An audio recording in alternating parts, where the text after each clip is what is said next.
everybody. Oh my gosh, my friends, I am here.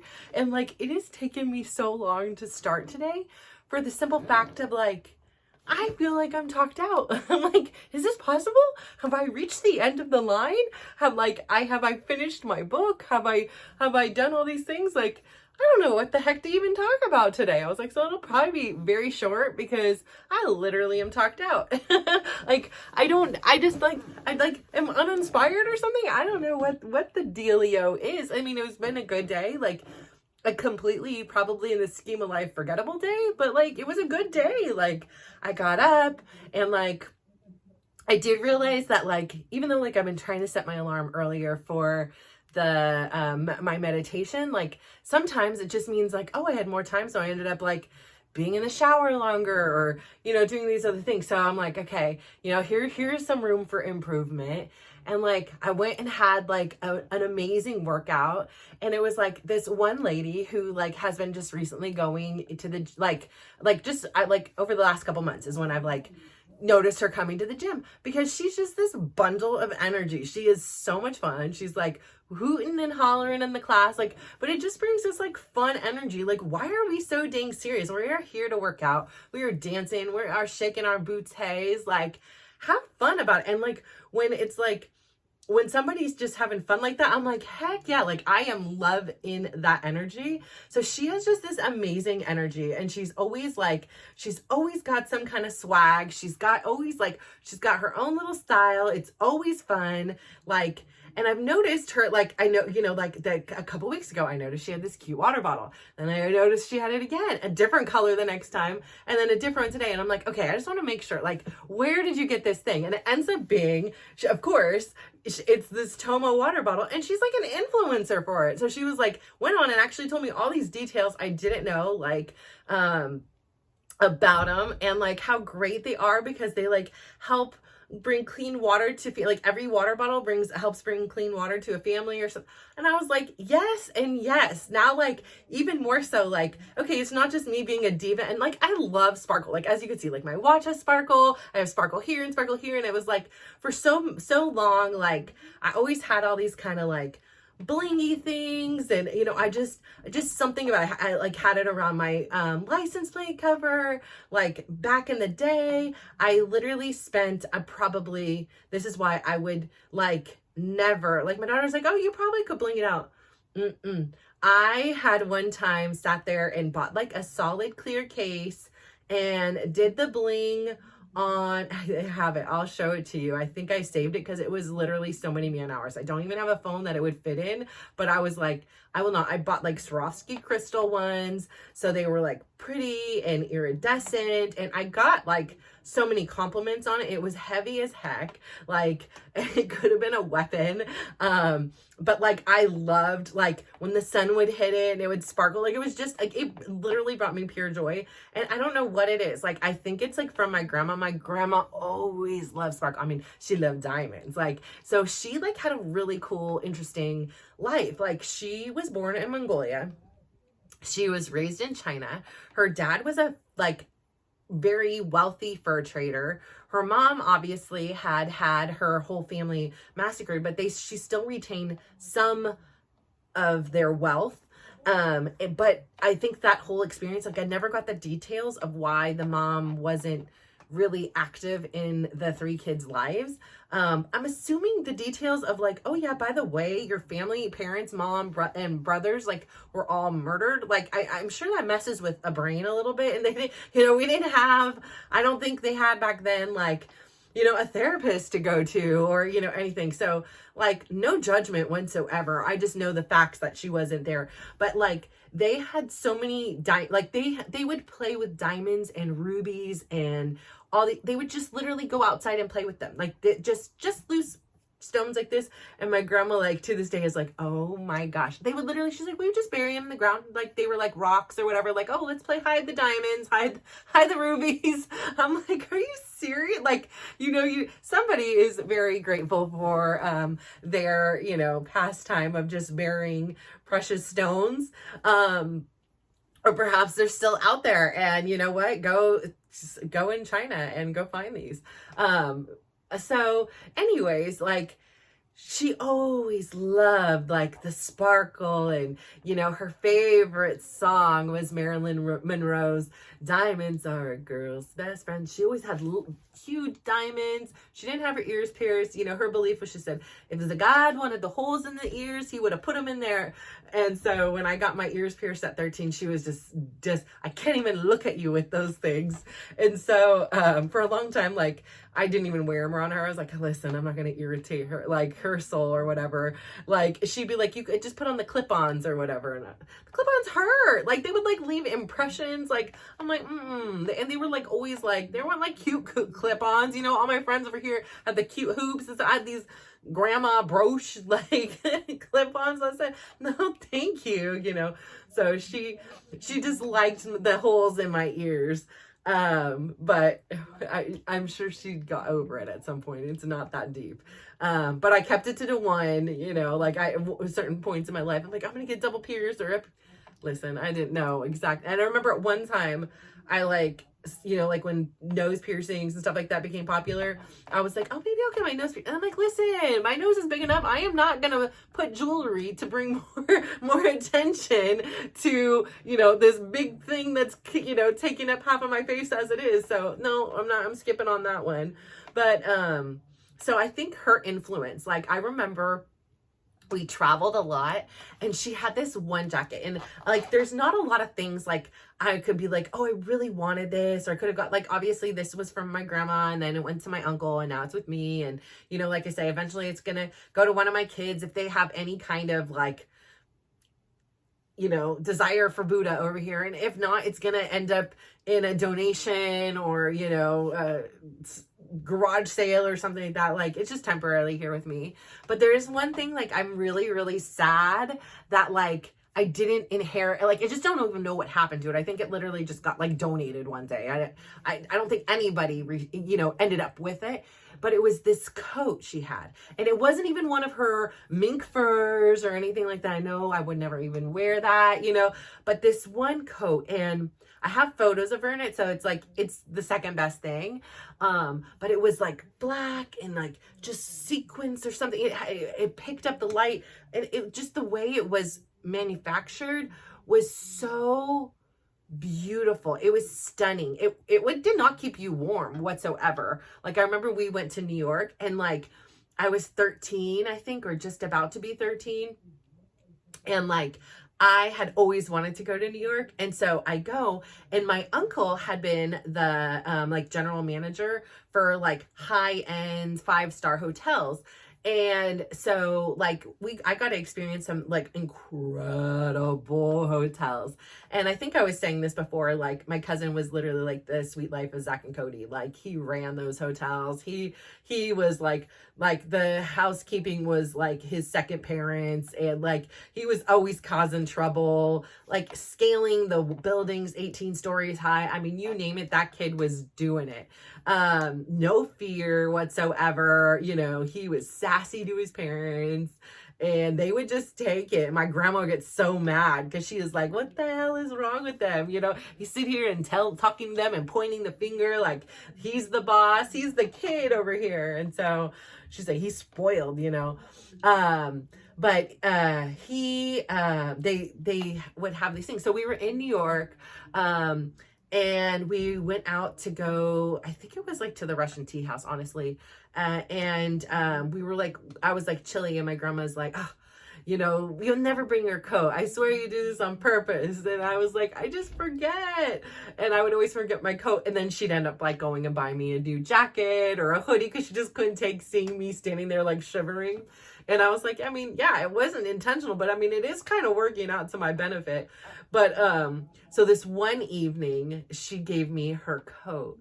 And it was like heavy because it was just like the embroidery on there, and it just picked up the light, and you had the city lights, it was night. I think it was like past 10 or 11, and we're now just heading out to, dinner. She was like, my aunt was like, this is when it starts. This city doesn't sleep. This isn't like sleepy San Francisco. And, she had been she was born in Minnesota, but she had been, raised in San Francisco.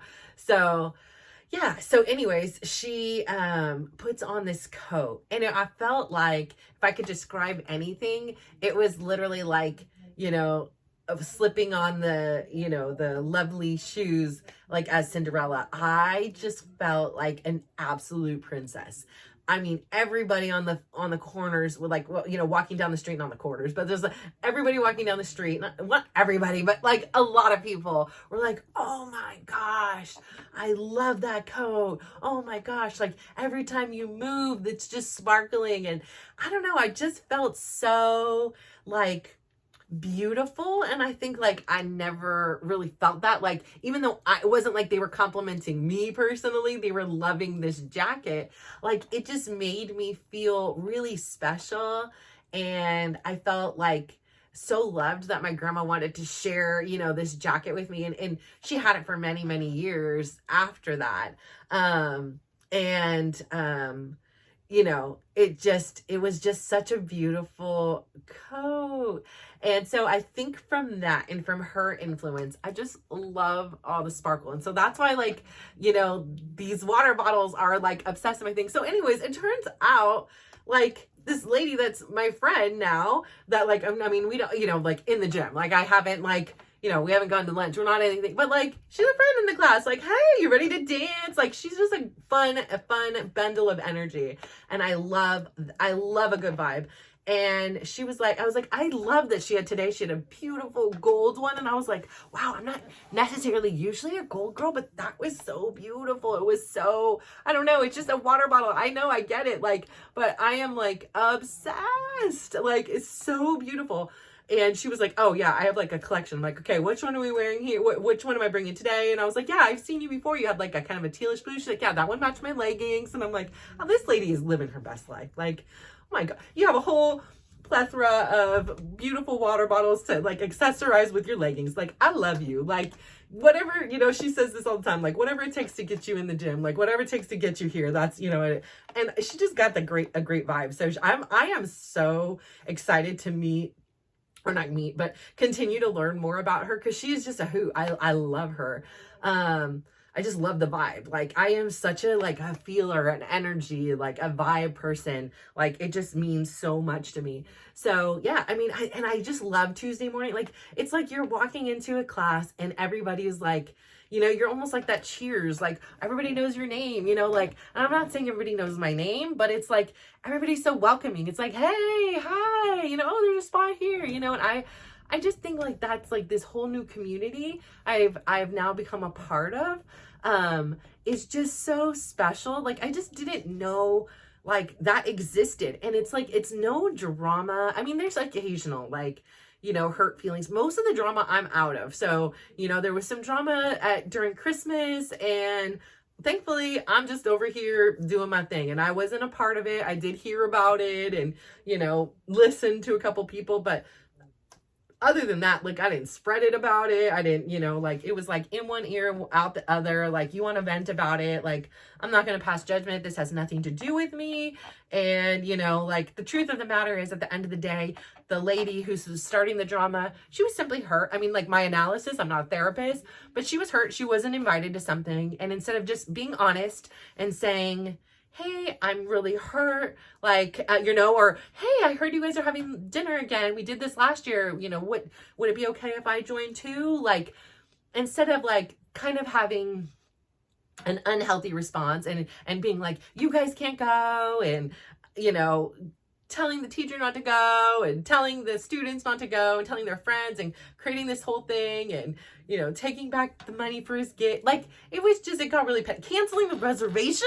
She literally canceled the reservation. Like, come on. Like, we don't need to be that petty. Like, are we serious here? Like, I get it. Your feelings are hurt. And if you would just be honest, they probably would have been like, yeah, like, come on. Like, if she would have said it to me, I'd be like, oh my God, let me ask. Yeah, I'm sure you can totally come. I mean, one more person, and it's not like she's a mean person or a hurtful person. Like, there wasn't anything. I think it was just like a lack of communication, and be like, oh, okay, these people here, wasn't an exclusive. It's just like, were you in the right place at the right time and you got invited? That was it. It wasn't like, I don't know, to me at least, it wasn't intentional. Like, I got invited to dim sum only because I was standing right there. It wasn't like somebody sought me out, or, they went around and sought certain people out. Like, No, it's just, it is like, sometimes it's just where you are, who you're there. You didn't go to the gym that day. Okay, you didn't get it. Like, it's not that big of a deal. Like, and if it is, and you're that hurt, I don't know, you organize something and be like, hey, you guys want to go? Like, I feel like there's so many easy answers. And I feel like so many times in life, we get like so flustered and hurt, right? Like, and that's all we can see and feel. And instead of like sitting with it and being like, okay, like, let me take a look at this from the other person's perspective. Like, did they know? Like, was this intentional? And then, yeah, I mean, it's awkward to sit there and be like, hey, did you intentionally leave me out? Like, that's an awkward conversation to have. But isn't that better to know the truth than to sit here and create a story that they didn't like me, they didn't want me there? Because it literally might not have been that. It might have been like, hey, I had a tough day. I didn't even realize. I thought you were already invited. Whatever the story is. Or, yeah, sorry, we could only have 10 people. Or, I'm so sorry. Whatever it is, like, I'll make sure you're included next time. Whatever it is, like, I feel like it seems like, and I know for myself in the past, sometimes those difficult conversations, I just really didn't know how to have them. I feel like, a lot of the people that were either I chose to be in my life or were just naturally in my life. Like, I think part of it is like, as a person that is like a healer and as a person that like wants to repair or wanted to repair or fix things, I think I just naturally attracted broken things that needed fixing. Like, this was a challenge. I could feel like a hero. I could be helpful. Like, I could be like, I can make a difference by, saving them and all these things. And I think like to where I've now kind of learned that like, I want to help. And when I want to help, it comes from my heart and it's very genuine, but I don't want to fix your problems anymore. And I didn't for a long time realize I was fixing their problems. I just was like problem solving, right? I was just like, okay, somebody's upset, that, somebody's triggered. Like, what can I do? Like, it was a very like fear-based. It was very like anxious based. It was very like people-pleasing based. It was not from the same place now, where like if there's an issue or problem or something going on, I feel like there is still that right hand that wants to jump in and fix it, but I'm okay now sitting in the discomfort.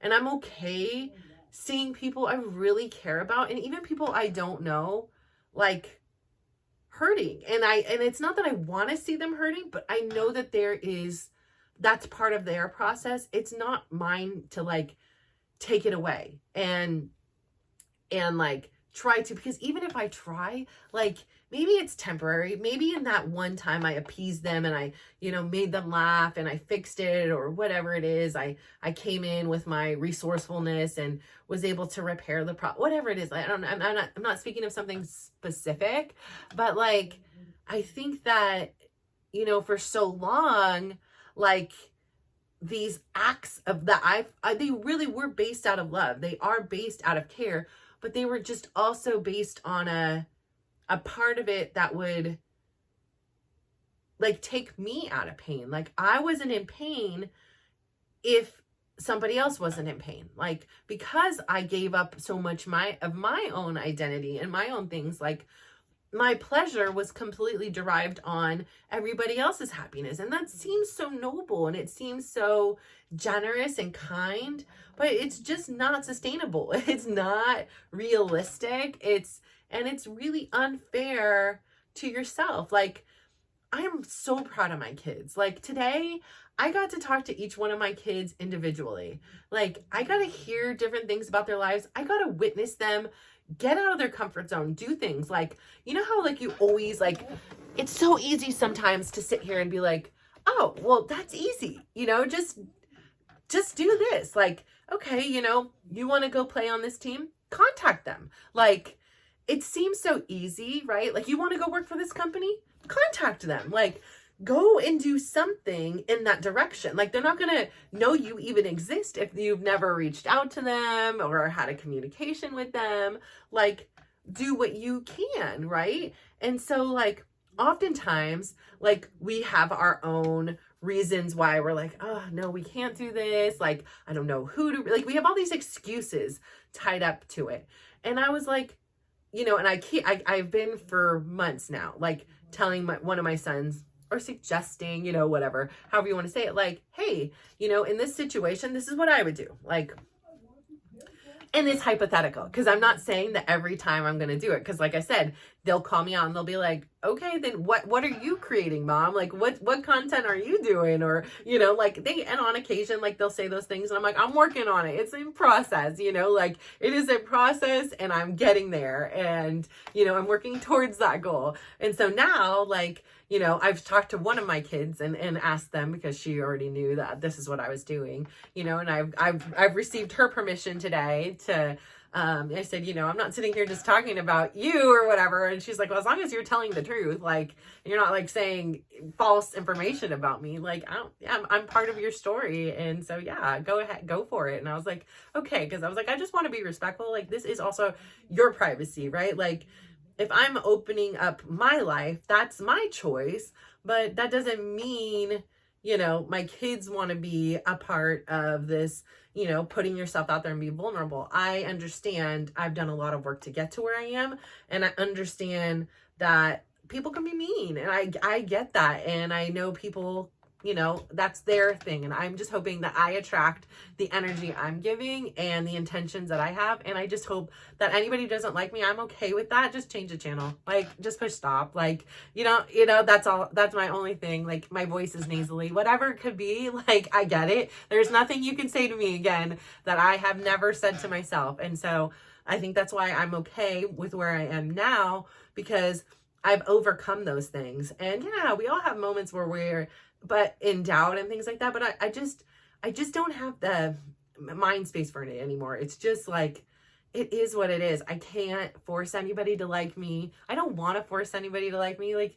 I don't want to be forced to like anybody either. So, there are some people that just talk and just, you opened your mouth and I'm just like, I don't know what it is. Like, like I said, there's certain books that I'm writing. Now, granted, I'm not giving it like a clear, when you're listening to a book at 1.85 speed, this is not how the person talks. So the intention and the delivery may be a lot different if it was just at the normal speed. But I'm like, I want to be highly efficient. And like, sometimes, I talk fast.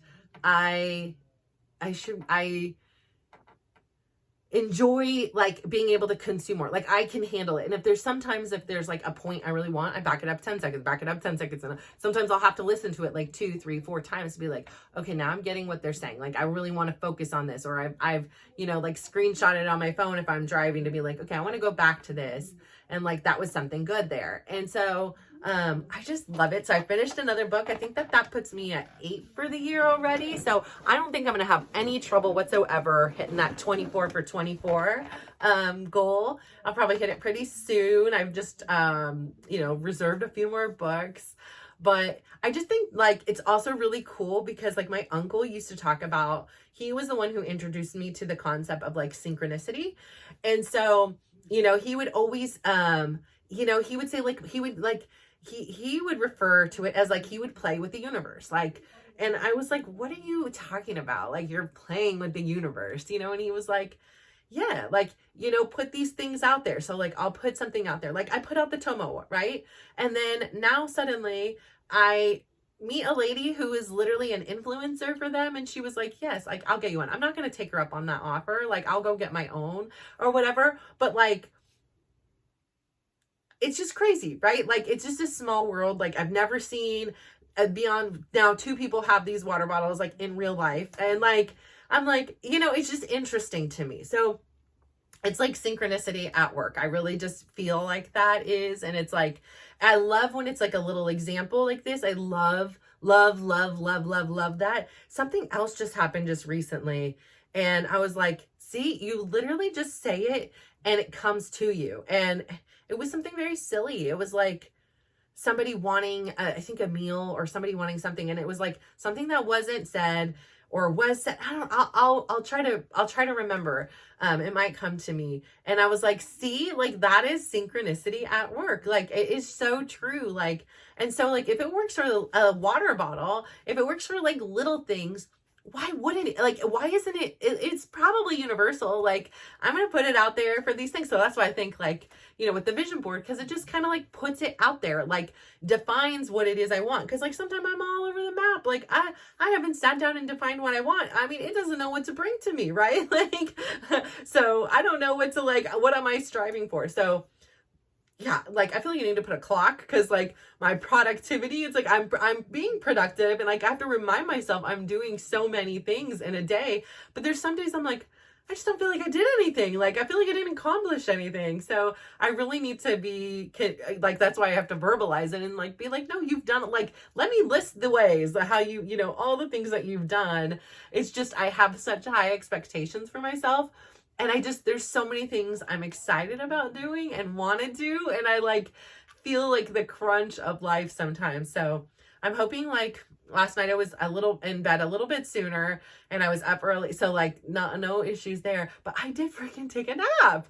It was cold as hell today. I don't know. I just felt really cold. Like I could not, like my toes would not warm up.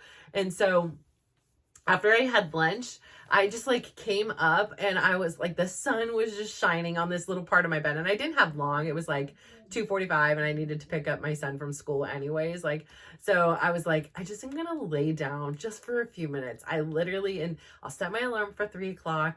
And then, you know, I have to go get him. And it just felt so stinking good. Like the sun was on my feet that were like frozen. I had my like thick UGG blanket on me. I just felt so cozy. Oh my gosh. And I was just so happy about like feeling just warm and cozy. Like, I don't know, like sometimes there's a part of me that I was was I like a bear in a past life? I just want to sit here and hibernate some days. Like, I just love this cozy furry. And if you could put some sparkle on it, even better, right? No, but sparkle isn't like soft. Like, it's not like I want to get cozy with it. But I love like kind of like fuzzy blankets, like really like into like textures and warmth and stuff like that when I'm laying in bed. But I love it. Oh my gosh. So I got to take like a little 15-minute little siesta, and it just felt like I don't know if I even really fully fell asleep, but I just was like, just relaxed. Not a thing on my mind, not a worry on my plate. Just was like, this feels good. Like, you earned this, like, enjoy, you know. And I got to chat with my son in the car, and, you know, a little bit afterwards. And, one of my sons had a virtual doctor's appointment, and we did that. And, you know, like, it just was a good day. Like, I took him to that same son to PT, and, you know, I love chatting with like the workers in there, the therapists, the schedules, like, because these people I have known for years now, you know, with all the amount of injuries my kid had, and I see them twice. So, well, I sometimes don't go in, but like, you know, I see them pretty frequently. I've seen them more than I've seen my mom. Like, I had realized, like, I literally haven't seen my mom, I think, in a year or two. Like, I know it's definitely been over a year. I want to almost say it's been like 2 years since I've seen her. And that like just blows my mind. She's an hour and a half away. It's not that far.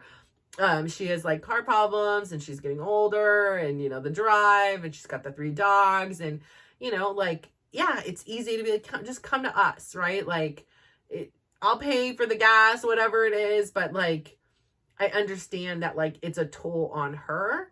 And so I have to be really respectful of that. But it's like, I'm doing so many things. It's so hard. Like, I have so many bottom line requirements. Like, I have to get my steps in. I have to do these things. Like, so it's really hard for me to make that time. And I really want to make that a priority, because I was like, that's just really sad. Like, you know, I mean, it just made me sad. And then like, her and I were talking today, and like, well, we were texting, and she had said like, I'm like, yeah, I miss you. Like, I really got to make time to come see you. And she's like, yeah, I think it's been years. And I was like, yeah, that's what I was just thinking the other day. So, you know, I really want to put that on the, you know, schedule to get that done. If the kids come, great. Like, if the kids don't come, great. Like, you know, for a while it was like, I don't want to go because like, Dylan can't sit in a car for this long, or, this one's got this thing going on. So, I just got to do it. I mean, literally there and back is 3 hours of my life. Even if I just went for lunch, like it's still like, I'll take an hour and a half and drive to the beach, like why wouldn't I go see my mom? So, yeah, I gotta go do that. Like that's another thing on my to-do list that I need to make some time for. But yeah, I feel like there's just so many like things that go on that it's like I almost get like, it's almost like a sensory overload, right? Like you're like, I'm just kind of pulled everywhere. So I just really need to like define and then plan and act. And then that's when I feel really like, oh, okay, when I can get that dopamine hit of crossing something off the to-do list, those things. And I look and I'm like, okay, yeah, like I think the non-negotiables now are just kind of like breathing. Like they're okay, that's part of the day. Like you're not gonna get kudos for making your bed anymore. Like we've evolved past there. Okay, what's next? Like, okay, you got other stuff you can do. Like before it would be like, I went to the gym today. Now it's like, you went to the gym once today. Okay, wow. Like good for you. Like I'm still proud, but it just doesn't get like, I'm so proud. I'm so happy. Like I'm not actually going to negate any of that. Like I am so proud and grateful for all the little things I do, because it's literally my fuel, my energy, my joy, my pleasure. Like I am so grateful for those non-negotiable habits that are like part of my regular routine. Like I will not minimize them whatsoever, but like I also am like not like like you've got this still, like, but when I was still learning, and you've seen on here, even with certain things that I'm trying to incorporate, like the meditation, and to continue and tell myself these cold showers are worth it, like I really need to be like that mom when I was a little kid, when I had the mom to my little kids when they're learning how to walk, and I'm like, yes, you did it, like come to me, like, and so like, and it's not like condescending or anything. It's like I'm genuinely excited, just as I'm genuinely excited when they start walking. But like at some point I don't need to be like, yay to my, actually I did when to my 18-year-old when he tore his ACL, and he was like, wow, I think it was when he ran. I probably should tape. I haven't taped him in a little while in PT. I'm going to remind myself to do that on Thursday. But I think he ran for the first, and I was literally crying. I can't even say I don't cry because there's another cry time. But I was like teary-eyed. I was like, oh my gosh. And I'm like videotaping it and getting up and walking around and all this stuff. And I was just like, oh my gosh, he's doing it. It was just a big thing. So, I mean, I can't say I don't cheer him on when he's walking. But, okay, it's been a long time since I cheered on my 24-year-old. Like, yay, you went down the stairs. Like, it comes a point where it's just not necessary anymore. Like it's an unspoken like, yay, okay, maybe like I just need to, like I'm going to see what their reactions are. They're gonna be like, this mom, she lost it again, like what is she even saying? But I'm gonna let you know what they say. I'm gonna try to do it like individually where the other siblings can't hear just so I can do it to all four. Because I think that would be just, I don't know, it's just a good time for me to, just a little test to see like, well, how do you react? And, maybe one day they'll be like, yay, mom, yay, she went to the bathroom. Let's cheer for mom, guys. But, yeah, I know. It's just, life is crazy, right? It's just silly. It's gotta be silly sometimes. Like, it's just, yeah, I don't know. But, yeah, so like, I think that would be really helpful. Like, what do you do? Like, how do you get all the things that like you want to accomplish and like your dreams, and then like also be a parent or a wife or a husband or a sibling, or, it's just, I want to learn more how to enjoy my life and get more productivity out of it. Like, and I know like I'm realizing, okay, delegation is key, that's going to help, and defining things. And so I think I'm on the path to get there, and like making commitments and habits and things like that, like, and sticking with them. And, but I like, it's hard. It's a really hard thing to do, but, I'm working on it. I'm going to keep doing different things and seeing what works, and, pivoting and adapting, and, And then I think that that's what's going to keep giving me more momentum in the right way. Like when I find something that works, it's like, okay, now we're catching steam. Now we're going. So, and I think the best thing about like the new habit of mine for going to the gym and stuff like that has honestly been beyond like the personal challenge of the dance part, right? You're learning new dances all the time. They don't repeat very often. You know, they do maybe for a few weeks and then they're off the playlist forever sometimes. And there's something you're like, hey, I missed that song. Like, I want that one. And then some will pop back up every once in a while. But just that people are so, like, just so awesome. You know, that, like I said, the community there, and I don't know if it's this way in all gyms or if it's maybe because I'm a part of a class or things like that. And you now see these people frequently, right? Like some people are just as loyal as me, and you see them unless they're on a trip or ill or something like that. You can see some of them 2, 3, 4 times a week. And I just think it's so fun. Like I had played tennis and I was on the team, but like it was very like secluded. Like I played with my partner, like, but it wasn't like we interacted with the girl that was doing singles or, you know, the people that were higher than us, ranked higher than us. Like there wasn't a whole lot of interaction. It didn't feel like a team sport or anything like that. So I've never really been part of like a softball team or you know, like a football team, like this with this shared common goal. And so it's like, I don't know, it just feels like a team. It's like a super supportive, like everybody's always asking questions and, you know, like just they all have the same goal of just being their best. Like, and they want to do better. Like, they're like, what is the name of that dance? And, you know, it's so funny because now, like, that I did the instructor training, like, I feel like I have this responsibility. Like before it was just fun, right? Like it's just, but then I have this responsibility and people ask me, what was the name of this dance? And I'm like so bad. Like I'm good at like people's names and things like that. But I'm like this was just like work, you know? So it's like, I'm so bad, but now I'm like really like trying to train my brain. Cause it's not like there's so many. I think there's 12 or 13 or something like that. Like I can remember 13 dances. It's not that deep. It's not that hard. And so, like I had messed up on it once. And this one lady had asked me, she's like, what's the name of this one? And I said, the Mambo. And she's like, I don't think so. And I was like, I don't know, but I thought it started with the M and Mambo came to name. She's like, I don't think so. And so then during the training, he was like, okay, so now we're going to do this one. And then we do it. And he's like, okay, that was the merengue. And I'm like, oh, I'm like, merengue. It's called the merengue. And she was laughing.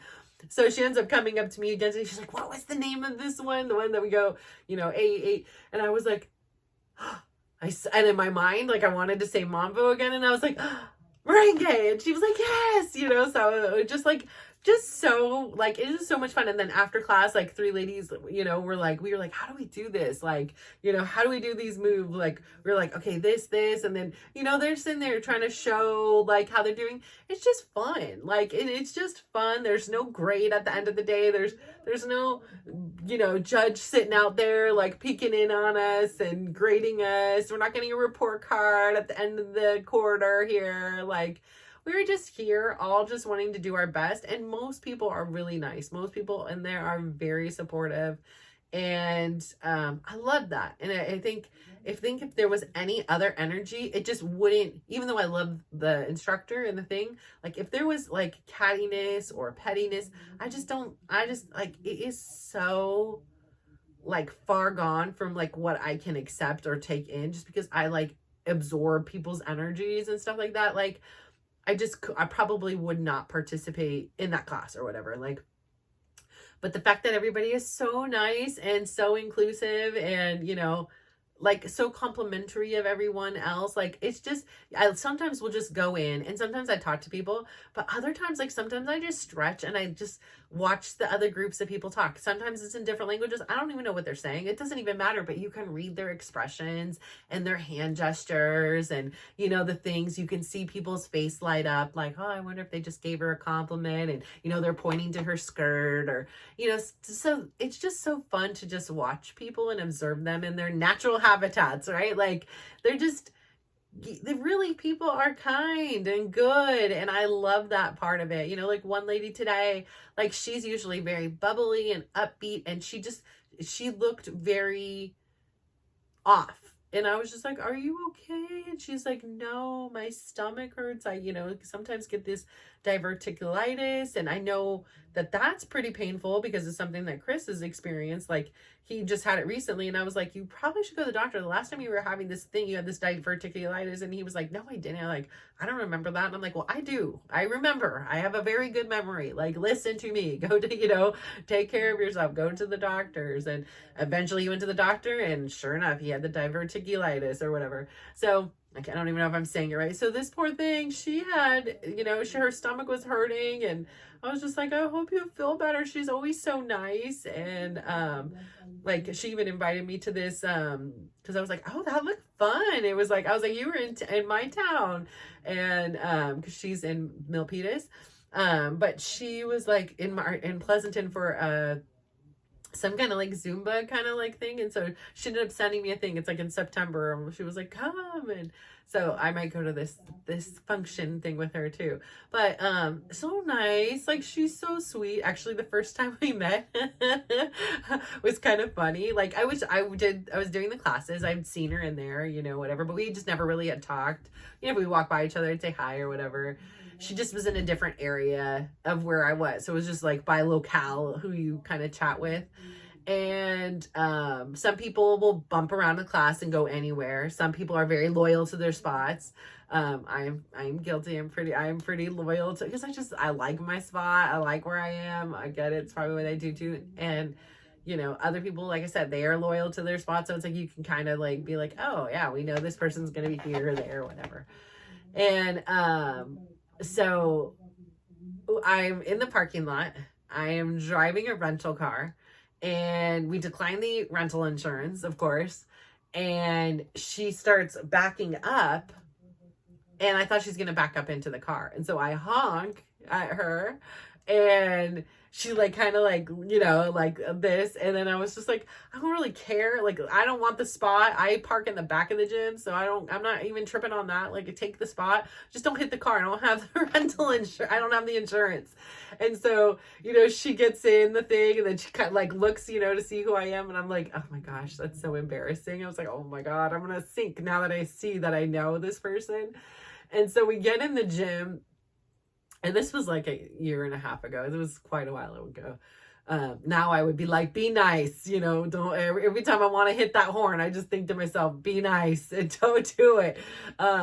Which is a lot apparently, but, I honked, we go into the gym, and then she comes up and she looks at me and she's like, did you honk at me? And I was so mortified. I'm like, I'm so sorry. I was like, I hoped you would just pretend you didn't know who I was. I was like, I'm so sorry. I did not get, that's a rental, and I did not get the rental insurance. So I was like, I don't care. If you want to hit my car, go for it. I'm not even going to trip on it. That thing is so dang old. I don't care. But I was like, this one didn't have the rental insurance, and I just didn't want to deal with that whole thing. And she was like, oh, I'm sorry too, or whatever. And, whatever. So it turned out that way. So it started off. So like, we have this kind of inside joke. Like, sometimes I'm like, just like honk, honk at her. And, but like, I mean, just turned into like she's giving me succulents and like, like just nice persimmons. Like, I mean, just so nice. Like, so yeah, but it all started with a honk. So I guess not all honks like bring bad stuff. It ended up like making this like friendship, and it's this inside joke now with us. And yeah, like, it's okay. So yeah, like, I always park in the back because I'm like, we're going to the freaking gym, people. Why are we sitting here fighting with one another over these, first off, tiny spots? They're like super tiny, and I've got a big car, so I'm not even gonna bother that. Like, but like, you see people like circling and circling. I'm like, listen, just park in the back. You're going to the gym. What is 10 extra car slots gonna, like, isn't this defeating the point? Like, get it together. Like, I get it. If you are like disabled and you need to park in the front, okay, great. But you're going to the dang gym. The rest of us, like, I use it as like a way to get extra steps in. I'm like, cool, that's less steps I have to run at home, like, I'm gonna park back here, nobody's around, like, it's my big truck. If I'm on the line, I usually am not irritating somebody, and I don't have to get yelled at. But yeah, so like I just say like just seriously, like you don't have to park in the back at the gym, but usually most people are nice there. So whatever, you do you if that's what gets you there to the gym, right? Who am I to judge? I just my philosophy is like I'm not fighting with you for a spot in the front. So I was not honking because I wanted that dang spot. I just didn't want to get hit. So yeah. So yeah, well, I'm actually kind of proud of myself because I don't even know. I had no idea. I never have an idea of what I'm going to say. But today I was like, I literally think I'm talked out. Like I don't have anything to say. Like nothing like in like happened today that was like so worthy. But I love that like just naturally I was able to like this water bottle like reminded me of these stories of my grandma. And like, I think that that's so cool that like she's just such a big part of my life still. And like just her influence was so significant to me. And like even like last night I was just thinking about her like after I was done recording, like when I was laying in bed, I was like, gosh, like I loved her. She had just the greatest stories. And then I started thinking about how cool it is. Like whatever I'm doing, I don't know how long it'll last on or wherever, however it goes, but like, I remember like I said before, my like grandma would be like, you got to record this, write it down. And I was just so confident that my memory would be good enough to remember everything because everything she said was so important to me. And like, it saddens me that there are just so many things that are gone. Like they're just, I don't remember. I mean, I'll have something trigger like right now. Like I was thinking about the water, I was thinking about the sparkle, I was thinking about the story, like how I kind of went down that. Like that will happen. So they're not forgotten. It's just they're just not at the forefront of my mind all the time. And I think it's also one of the sad parts about being estranged with so much of my family because a lot of us were really talkers. Like some of my best memories as a child was like I would fly out to Maryland. My aunt lived in Maryland. My cousin, who I was super close with, that we, shared a bedroom for 3 years. We would get in trouble because like we would talk to each other on the phone and it was like long distance and it was expensive and my dad would get pissed and her parents would get pissed. It would be like hundreds and hundreds of dollar phone bills. And it was like a thing, like, right, like if you're of a certain age or above, like, it wasn't just like endless, like we had a plan and you get unlimited. No, it was like you need to set a timer. But like we were besties and then we got, we were living on the wrong side of the opposite side of the country.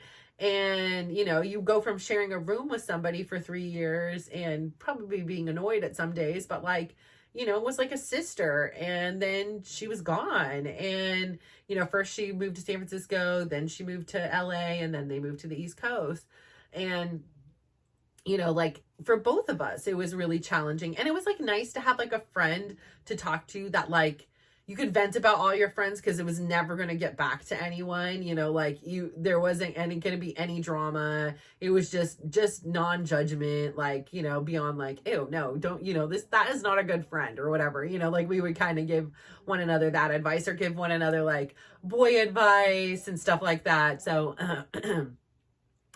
we would talk a lot. But some of my best memories like of life were my aunts had a lovely home and they had a huge pool and they lived on a court. And it was just like one of those idyllic American like homes, like beautiful home, a son and a daughter. They had the dogs, they had cats, they had, they lived on the court in the corner, just all those things. And they always had good food and friends, and she was always very welcoming. And so we would often, like in the summertime, when I wasn't with Betty, like once eventually, like I was spent a couple summers with her, but then that was my aunt, and she was the one that would take us to all the camps and we were whatever thing. But as we got older, my brother and I would opt, because she ended up like getting a job, and so it wasn't as easy for her to just take us for the summer. So my brother and I would opt to go, like my brother would go to my aunt, the one I was talking about, her husband did he was the general manager for the 5-star hotel. So wherever they were, that he would typically go with them, or he would be in summer school. So he wouldn't always get to go like right away. And I would opt to go to my aunt that lived with us and that had the cousin I shared a room with. And so we would fly out to Maryland. My grandma would be there. Sometimes my aunt would, like, depending on like which, hotel he was at that time. So like she'd come down, like at one time they were living in New York or in Philadelphia, and she came down to Maryland too. So it was just like all the girls, like just having girl chat. Like they would sit around and tell me like stories of their lives, and like my eyes were like bugging, like, oh my gosh, like these are the craziest stories. They were born and raised in the 60s, 70s in San Francisco. Like, my grandma was a first gen here, like having her experience of like literally being born in Mongolia, being raised in China, and then like the communism coming in and them having to flee, and then lived in an international camp in Philippine Islands and had her first child born there, and the Catholic charities sponsored them. And so they then went to Duluth, Minnesota, and my grandma was like, this is freezing. Like she ended up having one kid there, and she was like, this is too cold. I can't take this anymore. And so they got on a train and they ended up in San Francisco, and like it just fascinating stories. And then like, talking about how wild my aunties were. One of my aunties, like I said, she ended up having a kid fairly young and in her teens. I can't remember if she was like 17, 18, 19, something like that. I could do the math later, but it doesn't really matter. But she was a young mom, and then she ended up going and becoming the Playboy bunny at the Playboy Club or whatever. So she was like was there doing that, and meeting all these like famous people and like dating them, and just their stories were so wild and like just unbelievable, and they were just hilarious. Like, and then we would do things like just sit around and play gym rummy, all of us. We'd all go out in the pool. They loved taking me out to like bars. Like, I don't know what it was. Like, I did carry myself very mature, but I was like, I was not that mature. I mean, I was mature, but like, I don't know what the point of that part of it was. Like, I'm still cool without that drink, or whatever. Like, we didn't have to do that, but I did, and I didn't, whatever. But yeah, like they loved like just going out, and like we'd go to like piano bars sometimes, or they love Mexican food. We'd go to like a Mexican restaurant that had a bar, and like it was just like they were just fun. Like we would sometimes go play tennis all together, or go on a weekend, like on the evenings they would have during the summer like a concert series. So we would go out to like the community and listen to the concert and have food and more wine, or whatever else is going on there. And they were just really cool. And so beyond the like alcohol part, like even that was like I felt cool because I was like one of them now. But it was just so much fun to hear their stories. And like I'm just sad that I don't remember them all to detail. And I'm sad that like I said, I'm estranged with so much of my family, because like we were all like, this was just like the fabric of the beginning of my life. And what I may forget, they may remember, or what they may forgot, I may have remembered or didn't know, or things like that. And so I think it would be really special to still have relationships with them beyond all the reasons why we don't, right? Like beyond the unhealthy, behaviors and things like that. So, yeah, I think that that's just kind of sad. And like, there's times that like, I do like miss my family. And I do, there's times like I was laying here and thinking about it. I was like, well, the nice thing about me doing this is if they ever have so many hours of their life to just, devote to just wanting to hear me yap, like, it's like leaving a little legacy for them. And I think that that's kind of cool. Like, I wish I had more like I love all the photos I have of my grandma. Like every one of them I adore and treasure. I mean, there's like one of her and she's got this ginormous moon ring thing on, and she always had long nails and they were all natural, and she would paint them gold or some kind of glitzy color. She loved her gold, anything sparkly. And she just is like, she's just beaming. She just is holding her face. You see her rock and she's just laughing and just absolutely beaming. And it's just like, I just would love to have that story behind that photo, and to have like more of being able to hear her voice. Like on my phone, I have, she would always sing, like, like I said, she loved Marilyn Monroe. And so she would sing to me happy birthday in a very sultry, like, and it's not wacky or anything, it was just like, like it was like a very deep and, distinctive kind of way. And I have a couple of them just saved on my voicemail. And so like whenever it's my birthday, I will replay them. And, I am so grateful that like, it's not something I have to just rely on my memory for anymore, that I still have like evidence, like I still have this token, this gift of her voice, because that day I didn't pick up the phone when she called, and I was blessed with having a message from her that like is going to live on for as long as I have a phone and a voicemail. And like I'm sure I could take it off and put it somewhere else, but I don't know if it will mean anything. A happy birthday song would mean anything to my kids. Like it is so special to me. So I love that my kids will have this. And it's like in the things that I didn't know about my ancestors that I'm curious about now as an adult, that I didn't get when I was young, and I just didn't know to ask these kind of questions and like connect it all together.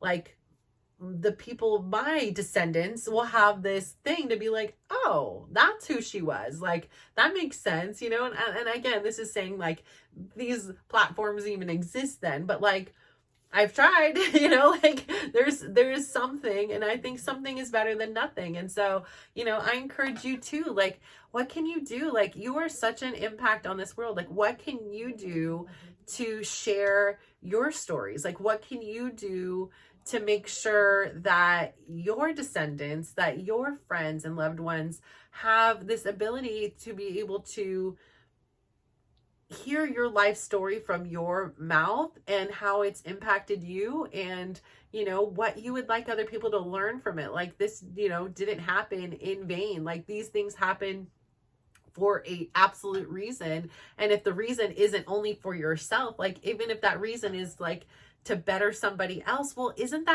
doesn't that make it all worth it in a way? So, I mean, I encourage you, like, if it is like you like to take photos, like take photos. Like so many, like for so many years, I didn't want to be in the photos. Like, obviously I was ashamed of myself, and I like just didn't want to see myself. And then of course I'm the mom, I'm taking pictures. Like Chris isn't a person that's like, oh, let me take your picture. Like it's just, that's not his style. It's not his thing, like at all. And, and I would, like shy away from taking it. Like, and now I'm like, I don't care. Like, I'm not like, oh, let me go out there and take a million photos of myself or something like that. But like, if I'm in a photo, I'm okay. Like, I'm not like feeling awkward, or like I need to like put people in front of me to like hide who I am.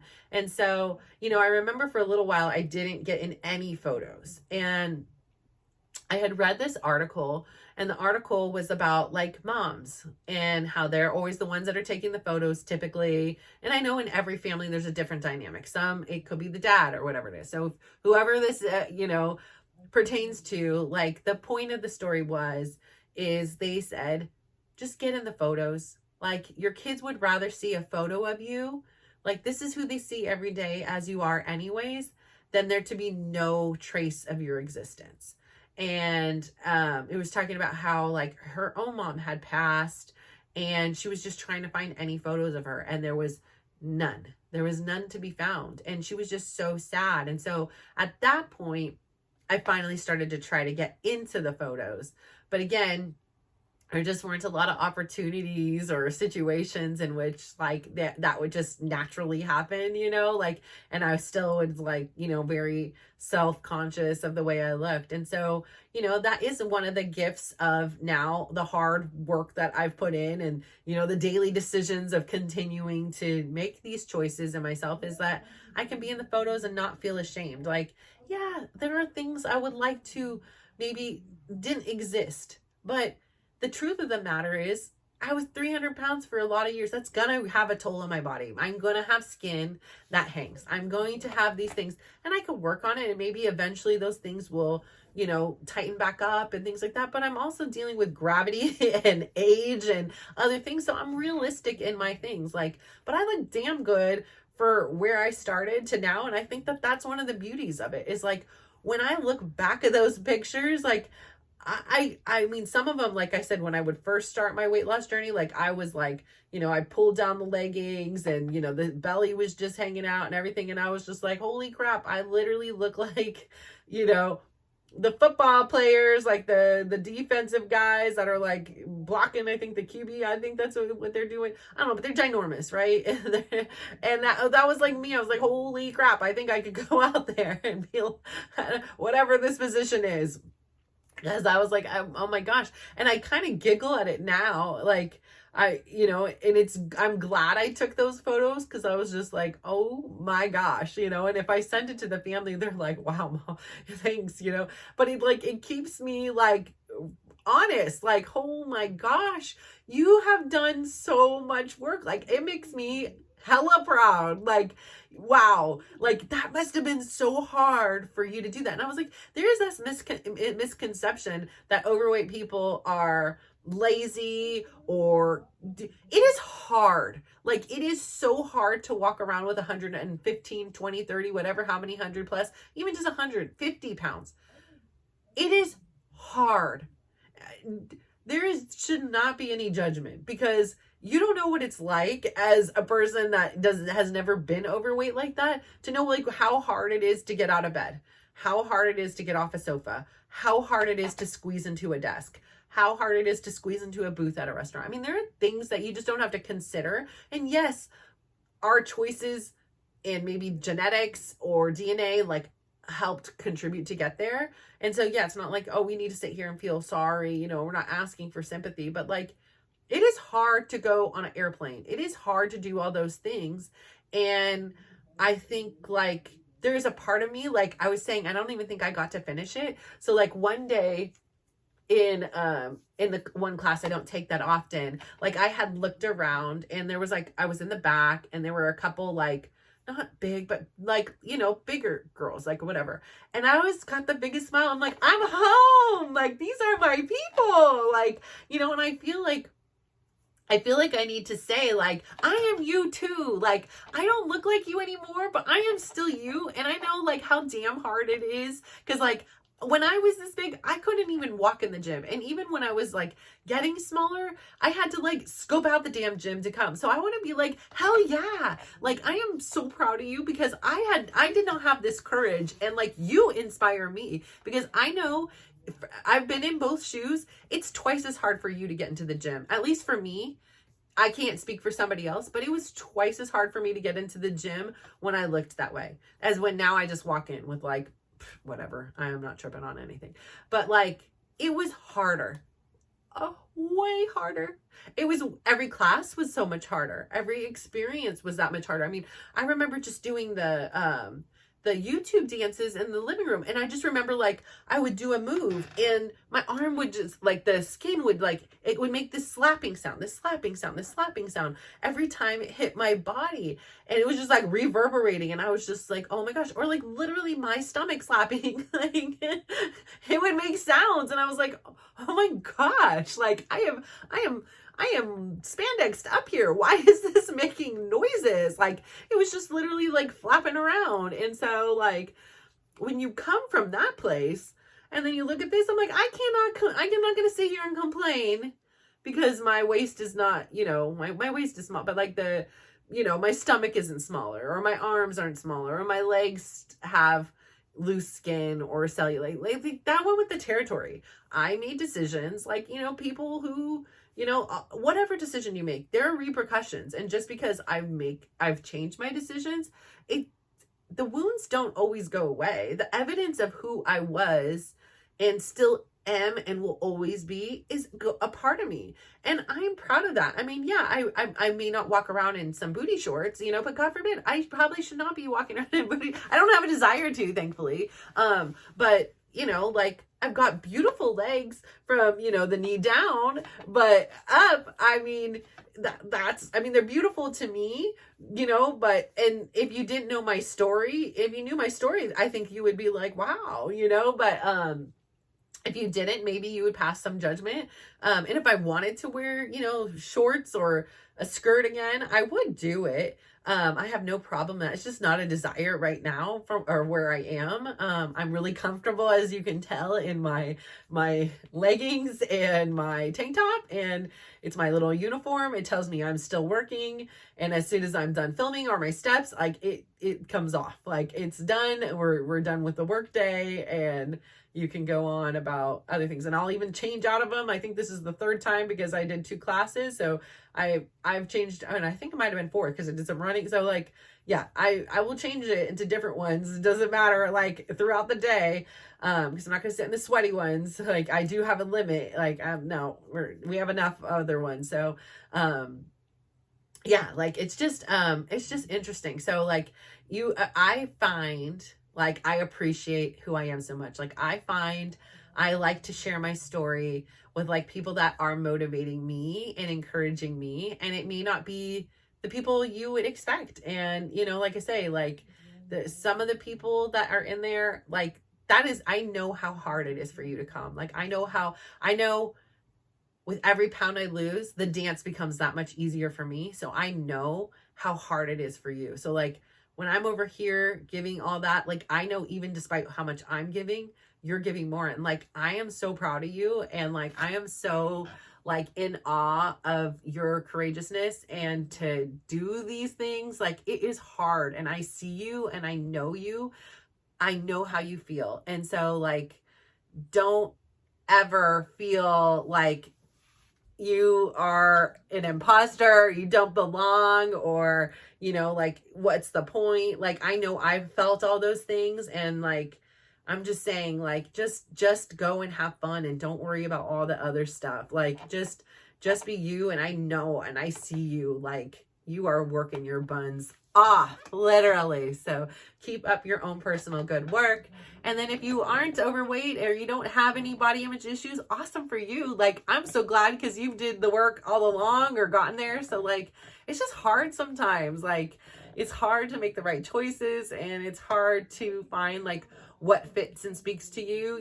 Some people love doing the weights, and some people love doing cardio and love running and I see people in there doing the stairs for a long time. I'm like, oh my gosh, like, I bless your heart. I could not, like, I did the elliptical a few times, and for whatever reason, that thing flared my plantar fasciitis. Like, I was in tears. Okay. I was in tears. It was terrible. So, I found what worked for me. I found the shoes that worked for me. I, most of the time come out of most uninjured, and, I feel stronger and better because of it. So I stick with it. So I say all that to say, for not having anything to say, I seem to fill up all this time with just my chitter chatter. So again, I thank you so much for listening to me. I hope that there's some kind of nugget of something in there that just connects with you. And if not, well, I'm sorry. I wasted your time.